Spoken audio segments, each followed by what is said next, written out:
वर्ध्यात बांधकाम कामगारांचा संताप उफाळला। 8 ते 9 महिन्यांपासून हजारो अर्ज प्रलंबित। 15 दिवसात निर्णय न झाल्यास भव्य मोर्चाचा इशारा। वर्धा जिल्ह्यातील नोंदणीकृत बांधकाम कामगारांमध्ये प्रशासनाविरोधात तीव्र संताप निर्माण झाला आहे। नोंदणी, नूतनीकरण, शैक्षणिक मदत, वैद्यकीय अनुदान, गृहोपयोगी संच आणि विविध कल्याणकारी योजनांचे हजारो अर्ज महिनोन्महिने प्रलंबित असल्याचा आरोप करण्यात आला आहे। माहितीनुसार वर्ध्यातील अधिकाऱ्यांचे लॉगिन आयडी काढून गोंदिया आणि भंडारा येथील अधिकाऱ्यांकडे देण्यात आले।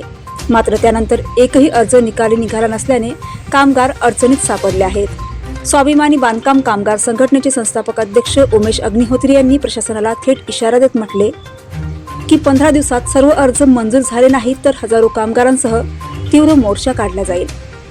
सेवा हमी कायद्यानुसार 60 दिवसात अर्ज निकाली काढणे बंधनकारक असताना प्रशासनाकडून होत असलेल्या दिरंगाईमुळे कामगारांमध्ये प्रचंड रोष निर्माण झाला आहे।